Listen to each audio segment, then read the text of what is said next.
Mga ginang magkaroon tayo ng isang tapat na usapan bilang kapwa babae.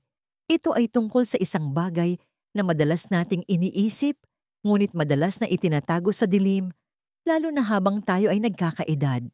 Ito ay tungkol sa pananatiling masigla, konektado at ligtas, kahit na sa ating mga pinakapribadong sandali. Hayaan ninyong ikwento ko sa inyo ang tungkol sa isang babaeng tatawagin nating Elena. Siya ay 71 taong gulang, 10 taon ng byuda at namumuhay ng masaya sa kanyang maaliwalas na kondo sa Tagaytay. Isang gabi natagpuan siya ng isang kaibigan na maputla at nanginginig. Walang senyalis ng anumang gulo, walang malinaw na dahilan para sa kanyang pagkabalisa. Ang librong kanyang binabasa ay nakabukas sa sopa. Isang tasa ng herbal tea ay nasa kalahati pa lamang sa mesa at isang bago at mamahaling lingerie set ay nasa loob pa ng kahon sa kanyang kama. Sa ilang sandali noong gabing iyon, gusto lang ni Elena na makaramdam muli ng isang bagay, ang maranasan ang isang sandali ng intimacy na hindi niya naramdaman sa loob ng maraming taon. Ngunit sa halip na kasiyahan, pagkabalisa at isang nakakatakot na pagtibok ng puso ang kanyang naramdaman. Nakalulungkot ang kwento ni Elena ay hindi nag-iisa. Bawat taon, libu-libong nakatatandang babae ang tahimik na nakararanas ng emosyonal na paghihirap o pisikal na sakit sa panahon na dapat ay payapa at pribadong sandali ng intimacy, maging kasama man ang isang partner o mag-isa. At hindi natin ito pinag-uusapan. Pinaniwala tayo na ang pakikipagtalik ay natural lamang isang bagay na dapat ay automatikong gumagana anuman ang ating edad. Ngunit ang paniniwalang yon, mga ginang, ay tahimik na sumisira ng mga buhay. Dahil heto ang katotohanan na karamihan sa mga kababaihan ay hindi naririnig. Pagkatapos ng edad 60, ang pakikipagtalik ay hindi na lamang tungkol sa pagnanasa. Ito ay tungkol sa daloy ng dugo o blood flow. Ito ay tungkol sa bilis ng tibok ng puso, pagiging sensitibo ng mga nerbiyos, balanse ng hormones, interaksyon ng mga gamot, at maging ang iyong emosyonal na estado. Kapag tinatrato mo ang pakikipagtalik sa edad na 70, sa parehong paraan, noong ikaw ay 40, ang mga kahihinatnan ay maaaring maging lubhang malubha. Ako po si Dr. Mila De La Paz, isang manggagamot na dalubhasa sa pag-aalaga ng mga nakatatanda, na may higit sa 30 taong karanasan sa pagtulong sa mga kababaihan sa buong Pilipinas, na bawiin ang kanilang lakas, ibalik ang kanilang intimacy at protektahan ang kanilang kalusugan sa mga huling dekada ng buhay. Nakausap ko na ang mga guro, nurse, artist, may bahay at mga CEO. Nakita ko ang kanilang mga paghihirap, mga takot at mga pagsisisi. At may isang bagay akong natutunan, sa likod ng bawat tahimik na sandali ng kalituhan ay isang mabuting babae na nais lamang makaramdam muli ng pagiging buo. Ang problema, marami sa mga gawin na ating natutunan, ilang dekada na ang nakalipas, kung paano tayo naghahanap ng kasiyahan, kung paano tayo kumokonekta, kung paano natin hinahabol ang pakiramdam ng katuparan, ay tahimik na, ngayong nagiging sanhi ng kapahamakan. Nagdudulot ito ng pabigat sa puso, nagpapamanhid ng mga nerbiyos, at nagpapalala ng sirkulasyon kung saan ito pinakamahalaga. At ang pinakamasama, karamihan sa mga kababaihan ay walang ideya na nangyayari ito hanggang sa huli na ang lahat. Kaya naman sa artikulong ito, gagabayan ko kayo sa 5 partikular na sikreto tungkol sa pakikipagtalik na karamihan sa mga nakatatandang babae ay natutuklasan lamang matapos magbayad ng malaking halaga. Ito ay mga aral na pinaghirapang matutunan mula sa mga tunay na kababaihan, ang aking mga pasyente. Ito ay mga aral na makakatulong sa iyo na iwasan ang pagkapagod, pagkabigo at maging isang medikal na emerhensya. Ipapakita ko sa iyo kung paano mapapabuti ang kasiyahan, mapoprotektahan ang iyong puso at maibabalik ang iyong kumpiyansa sa paraang naaayon sa kung paano gumagana ang iyong katawan ngayon, hindi kung paano ito gumana 20 taon na ang nakalipas. at siguraduhing basahin ninyo hanggang sa dulo.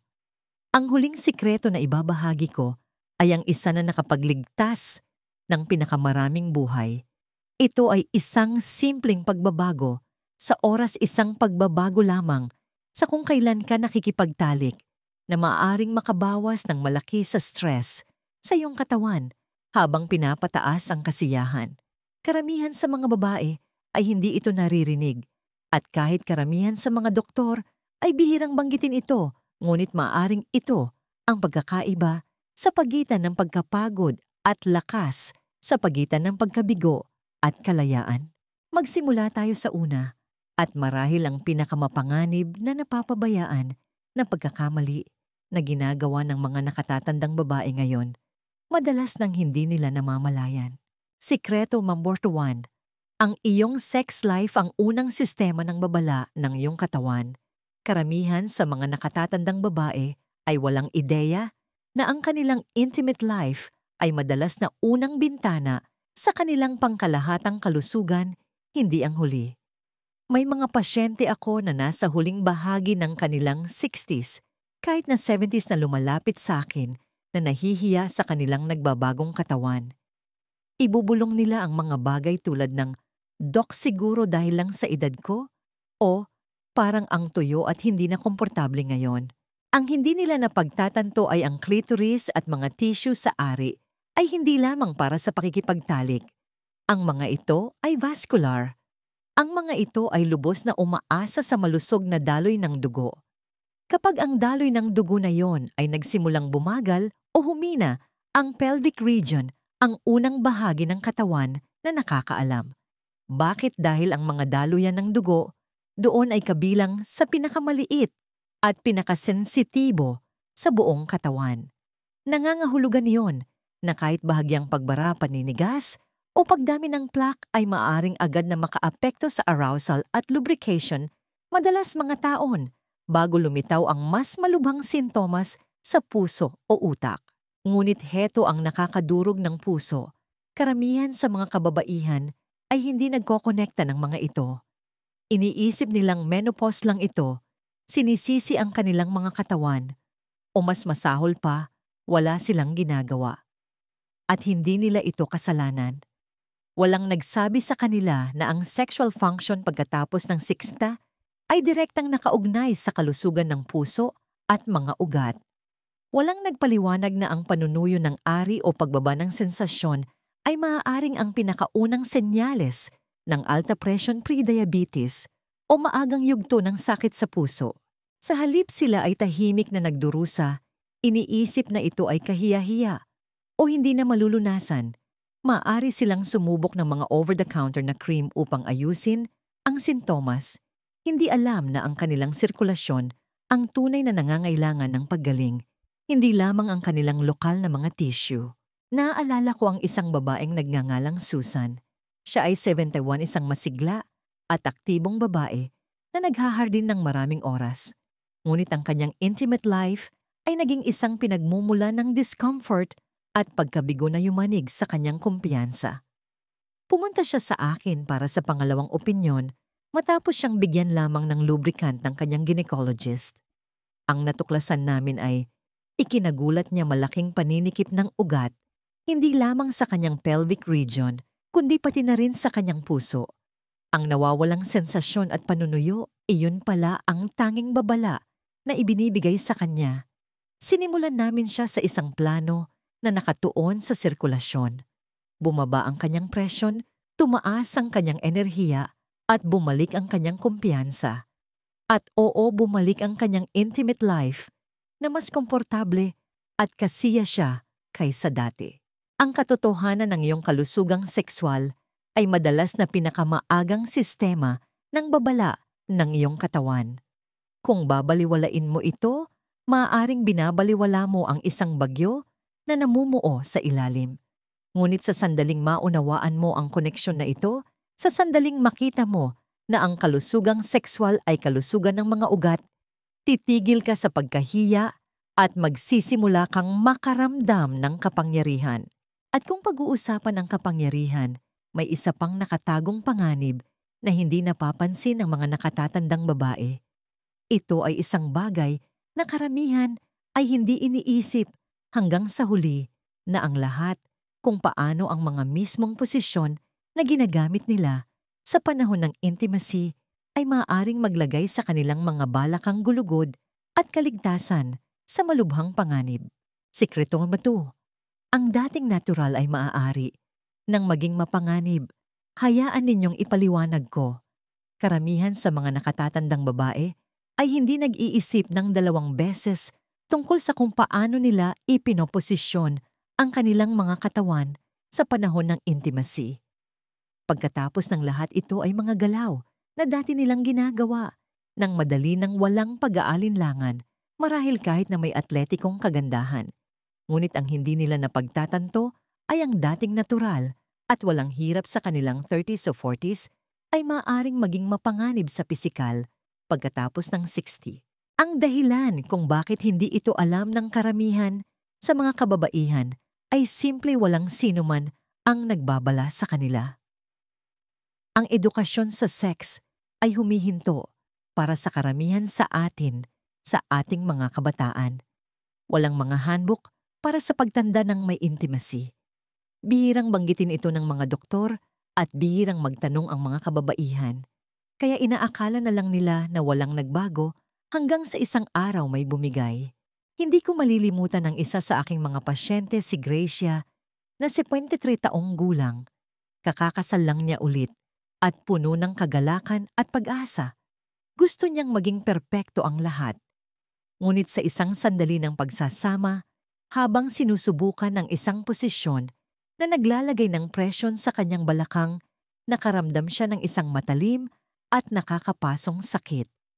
Natigilan siya nakaramdam ng kahihiyan at takot na sinira niya ang isang magandang bagong simula. Ang pinakamasakit sa kanya ay hindi ang pisikal na pinsala mismo. Ito ay ang biglaan at matalim na realisasyon na nagbago na ang kanyang katawan at walang sino man ang nagsabi sa kanya kung paano makibagay dito. Ang totoo, habang tayo ay tumatanda, ang ating mga kasukasuan ay nagiging hindi na gaanong matatag. Ang ating bone density ay nababawasan, ang kakayahang gumalaw ng balakang ay bumababa at higit sa lahat, ang pelvic floor na may mahalagang papel sa sensasyon at pagkontrol sa paghihi ay madalas na humihina nang hindi natin napapansin. Ang mga pagbabagong ito ay natural na bahagi ng pagtanda. Ngunit kung hindi ka aangkop sa kanila, inilalagay mo ang iyong sarili sa panganib para sa mga pilay-bali at mas masahol pa ang pagkawala ng tiwala sa iyong kakayahang maging intimate. Ang pagkawala ng kumpiyansang yon ay maaaring magdulot ng mas malaking pinsala kaysa sa pinsala mismo. Ngunit heto ang magandang bahagi. Kapag natutunan ng mga kababaihan na mag-adjust, kapag sinimulan nilang unahin ang ginhawa, katatagan at koneksyon kaysa sa mga akrobatikong pagganap, madalas nilang inire-report ang mas malalim at mas makabuluhang intimacy kaysa noong kanilang kabataan. Ang mga pansuportang unan, mga posisyong nakatagilid at mas mahusay na komunikasyon ay nagiging mga kasangkapan ng karunungan, hindi mga senyales ng kahinaan. Ang mga maliliit na pagbabagong ito ay nagpoprotekta sa iyong mga buto, nagbabawas ng presyon sa iyong mga kasukasuan at nagbibigay daan sa iyo na manatiling naroroon, nakatuon at ligtas. Gayunpaman, kahit na may tamang posisyon, maraming nakatatandang babae ang nahihirapan pa ring makaramdam ng pagnanasa o koneksyon. Maaaring handa na ang katawan, ngunit ang isip ay malayo, hindi konektado o kahit manhid. Bakit ito nangyayari? Maaaring ikagulat ka ng susunod na sikreto dahil wala itong kinalaman sa edad at lahat ay tungkol sa isang bagay na mas hindi nakikita. Sikreto number 3. May pisikal na off switch ang kalungkutan. Inaakala ng karamihan sa mga nakatatandang babae na kung ang kanilang katawan ay hindi tumutugon sa panahon ng intimacy, ang problema ay dapat pisikal pagbaba ng hormone, panunuyo, o marahil ay pagtanda na. Ngunit sa napakaraming kaso, ang tunay na dahilan ay nasa ibang lugar. Ito ay nasa isang lugar na mas tahimik at mas mahirap pag-usapan. Ito ay nasa puso, hindi sa mga ugat. Ito ay nasa mga taon na ginugol ng mag-isa sa mga tahimik na hapunan, sa mga nawalang koneksyon, at sa kalungkutan na hindi kailanman nabigyan ng boses. Heto ang katotohanan na iilan lamang na kababaihan ang nakakarinig, ang emosyonal na pag-iisa ay maaaring maging sanhi ng pag-shutdown ng iyong katawan sa aspetong sexual kahit na maayos ang lahat. Ang dahilan kung bakit hindi alam ng maraming nakatatandang babae ang sikretong ito ay dahil walang nag-uusap tungkol sa emosyonal na kalusugan at sex sa iisang pangungusap. Madalas tayong pinalaki upang maging tagapag-alaga ang emosyonal na sandigan para sa lahat. Natutunan natin na ang ating kasiyahan ay dumarating pagkatapos ng sa lahat. Kaya kapag ang katawan ay namanhid o nawala ang pagnanasa, sinisisi natin ang ating sarili. Nararamdaman nating sira tayo. O mas masahol pa, ibinabaon natin ang pakiramdam at nagkukunwaring ayos lang, umaasang mawawala na lang ito. Ngunit hindi. Ito ay nananatili tahimik na binabago ang ating nervous system. At sa paglipas ng panahon, natututunan ng katawan na i-disconnecta ang sarili mula sa kung ano ang dating masarap sa pakiramdam. Minsan ay ginamot ko ang isang babaeng nagngangalang Brenda, 69 taong gulang. Siya ay isang retiradong nurse, malakas at may kakayahan. Halos 15 taon na siyang hindi naging intimate mula nang pumanaw ang kanyang asawa. Sinabi niya sa akin, "Doramila, sa tingin ko'y masyado na akong matanda para dito." Ngunit habang kami ay nag-uusap, naging malinaw na hindi ito tungkol sa edad. Ito ay tungkol sa pagkawala. Ito ay tungkol sa pakiramdam na tapos na ang bahaging iyon ng kanyang buhay. Sa sandaling nagsimula siyang makipag-date sa isang bago, nakaramdam siya ng nakakaparalisang pagkabalisa. Nag-shutdown ng kanyang katawan, hindi dahil hindi ito makatugon, kundi dahil hindi ligtas ang pakiramdam ng kanyang puso. Nangyayari ito ng mas madalas kaysa sa iyong iniisip. Ang emosyonal na sakit ay may direktang linya sa nervous system. Ang talamak na kalungkutan at hindi nalutas na pighati ay maaaring magpataas ng mga antas ng cortisol, pigilan ang mga hormone na nagpapasigla ng pagnanasa at pamanhiri ng tugon ng utak sa kasiyahan. Ibig sabihin, kahit na gusto mong kumonekta sa pisikal, maaaring hindi sumunod ang iyong katawan hanggat hindi mo pinapayagan ang iyong sarili na makaramdam, magsalita at iproseso ang mga emosyon na iyon. Nang magsimulang makipag-usap si Brenda sa isang counselor at mag-practice ng banayad at komunikatibong paghawak sa kanyang bagong partner, nagsimulang magbago ang mga bagay. Bumalik ang kanyang pagnanasa, nag-relax ang kanyang katawan, at higit sa lahat, tumigil siya sa pagkahiya at nagsimulang makaramdam na buhay na muli. Ngunit kahit na nasa tamang lugar ang isip at emosyon, may isa pang bitag na kinakaharap ng maraming kababaihan, isang nakatagong paniniwala na pumipilit sa kanila na maging isang partikular na paraan upang patunayan ang kanilang pagiging kaakit-akit, kahit na sinasabi ng kanilang katawan na magdahan-dahan. At ang paniniwalang yon ay nagdudulot ng mas maraming pinsala kaysa sa iyong iniisip. Sikreto mo, Sir 4. Ang intimacy ay tungkol sa presensya, hindi sa pagganap. Karamihan sa mga nakatatandang babae ay may dala pa ring tahimik na pressure na maging perpektong partner sa silid tulugan, tulad noong sila ay ilang dekada ng mas bata.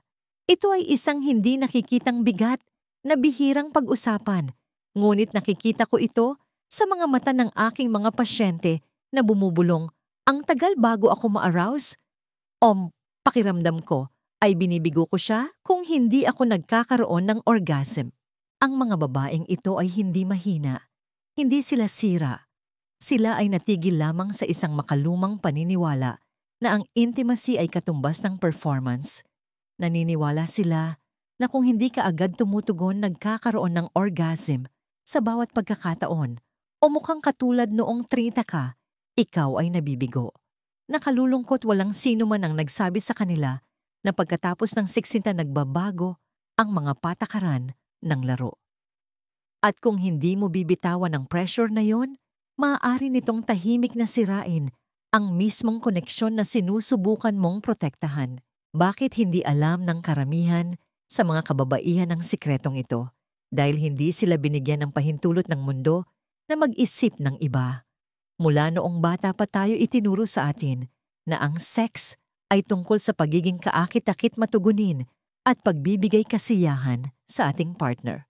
Walang puwang para sa kabagalan, para sa nagbabagong pangangailangan o para sa ating sariling kahinaan.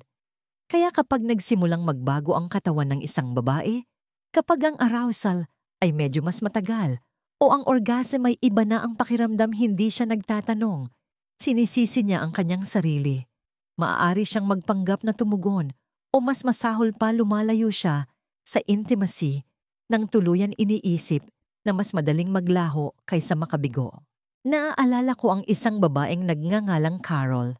Siya ay 637 bagong kasal ulit at labis na umiibig. Ngunit sa tuwing sinusubukan niyang maging intimate sa kanyang asawa, siya ay nababalisa. Masyado siyang nakatuon sa tamang pagtugon, kaya't wala siyang maramdaman.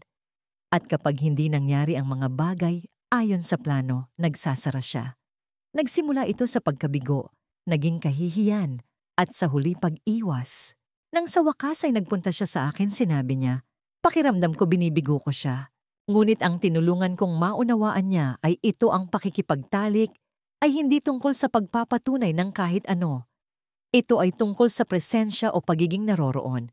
At nang ilipat niya ang kanyang focus mula sa pressure patungo sa koneksyon, mula sa pagiging perpekto patungo sa pagiging magkapartner, nagbago ang lahat. Mas marami siyang tumawa. Nag-relax siya.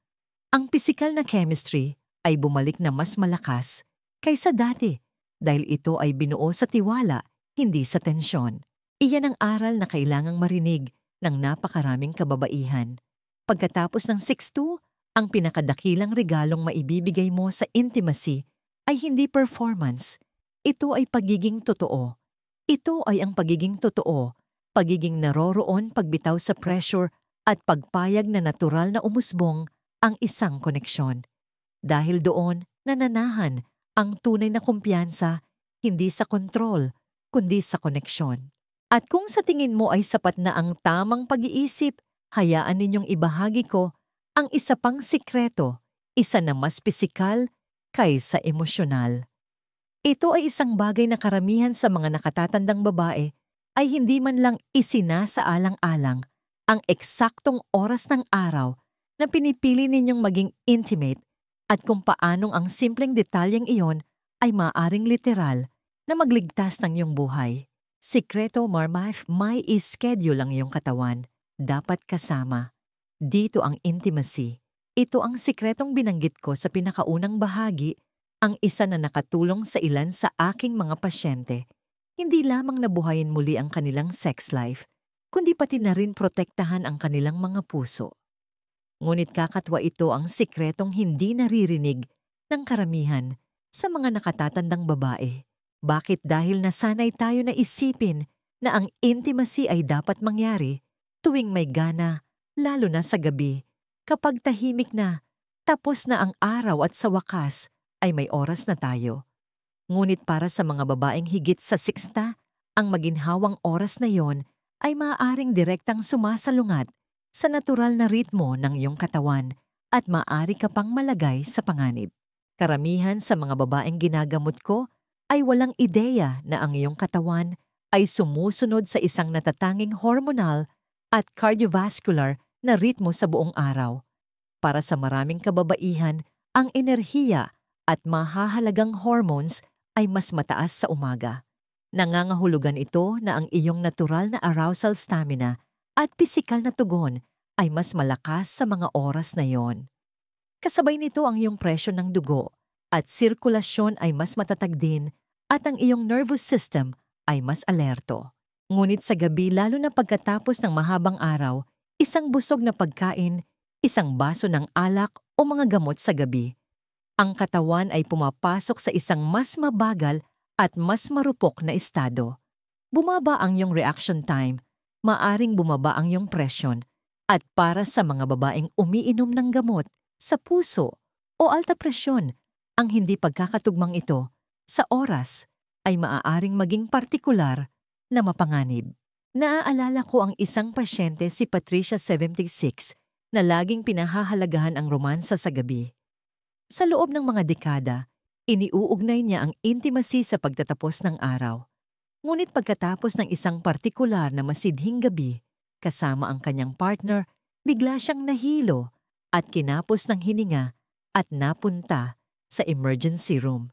Hindi ang mismong pakikipagtalik ang naging sanhi ng problema. Ito ay ang oras. Ang kanyang gamot sa presyon ay nasa pinakamataas na epekto. Ang kanyang natural na presyon ng dugo ay bumaba na para sa gabi at hindi na kinaya ng kanyang puso ang dagdag na bigat. Nang ipaliwanag ko kung ano ang nangyari, natigilan siya. Walang sino man ang nagsabi sa akin nito. Sabi niya, wala ni isang doktor. At iyan ang problema. Hindi ito impormasyon na makikita mo sa isang women's magazine, ngunit dapat nandoon ito. Matapos lumipat sa intimacy sa umaga at i-adjust ang oras ng kanyang mga gamot sa tulong ng kanyang cardiologist, hindi lang naiwasan ni Patricia ang mga karagdagang problema. Muli niyang natuklasan kung ano ang pakiramdam ng pakikipagtalik kapag handa talaga ang kanyang katawan. Para dito mas maraming sensasyon, mas maraming kumpiyansa, at isang mas malalim na koneksyon. Kaya kung nahihirapan ka sa enerhiya, kasiyahan, o kahit kaligtasan sa panahon ng intimacy, isaalang-alang, hindi lamang kung paano mo ito ginagawa, kundi kung kailan. Ang simpleng pagbabagong iyon ay maaring ang pagkakaiba sa pagitan ng stress at kasiyahan. Isang huling salita mula kay Dr. De La Paz. Kung umabot ka hanggang dito, nais kong malaman mo ang isang mahalagang bagay. Hindi ka nag-iisa. Bawat babaeng nabanggit ko ngayon, bawat kwento, bawat tahimik na pakikibaka ay sumasalamin sa kung ano ang pinagdadaanan ng milyon-milyong mabubuting kababaihan ngayon. Ang 5 sikretong ito ay hindi lamang mga klinikal na kaalaman. Ito ay mga tunay na aral sa buhay mula sa mga kababaihan na inakala na wala silang malalapitan. Heto ang pinakamahalagang aral na maiaalok ko sa iyo ngayon. Ang iyong katawan ay hindi ka tinatraidor. Ito ay nakikipag-usap sa iyo. Hinihiling lamang nito na makinig ka at tratuhin ito ng may bagong uri ng pag-unawa. Ang kalakasan sa ating mga huling taon ay hindi tungkol sa pagwawalang bahala sa pagbabago. Ito ay tungkol sa pagkakaroon ng karunungan upang umangkop. Hindi mo kailangang sumuko sa intimacy. Hindi mo kailangang tanggapin ang discomfort, kahihiyan o katahimikan bilang iyong bagong normal. Kailangan mo lamang ng tamang gabay at ng lakas ng loob na gumawa ng maliliit at matatalinong pagbabago. Maging ito man ay pagpapabuti ng iyong daloy ng dugo, pagbabago ng iyong pisikal na diskarte, pagpapagaling ng mga lumang emosyonal na sugat, pagpapakawala sa pressure na mag-perform o simpleng pagpili ng tamang oras ng araw, bawat pagbabago ay nag-aambag sa isang mas malaking bagay, kumpiyansa, koneksyon at kapayapaan ng isip. Karapat-dapat ka sa lahat ng iyon. Taos-puso akong umaasa na ito ay nakatulong. Nandito ako para sa iyo at nakikinig ako. Isang mahalagang aral at paanyaya. Ang pinakamahalagang aral dito ay ang pagtanggap na ang pagtanda ay hindi isang katapusan, kundi isang bagong yugto na nangangailangan ng bagong karunungan at pag-aalaga sa sarili. Ang pakikinig sa ating katawan ay hindi senyales ng kahinaan, kundi ng kapangyarihan. Ang iyong kalusugan sa intimacy ay salamin ng iyong pangkalahatang kalusugan, alagaan mo ito at aalagaan ka rin nito. Gusto kong marinig ang iyong saloobin. Mag-iwan ng komento sa ibaba. Ipaalam mo sa akin kung ito ba ay nagbigay sa iyo ng bagong pananaw o kung mayroon ka pa ring mga katanungan. At kung ang mensaheng ito ay nakatulong sa iyo, mangyaring isaalang-alang ang pagbabahagi nito sa isang kaibigan, isang kapatid, o sino mang babae sa iyong buhay na karapat-dapat marinig na hindi pa huli ang lahat upang mamuhay ng isang buo, masigla at konektadong buhay, tiyaking mag-subscribe para sa mas marami pang tapat na usapan tungkol sa paglalakbay sa ating kalusugan ng may lakas at dignidad.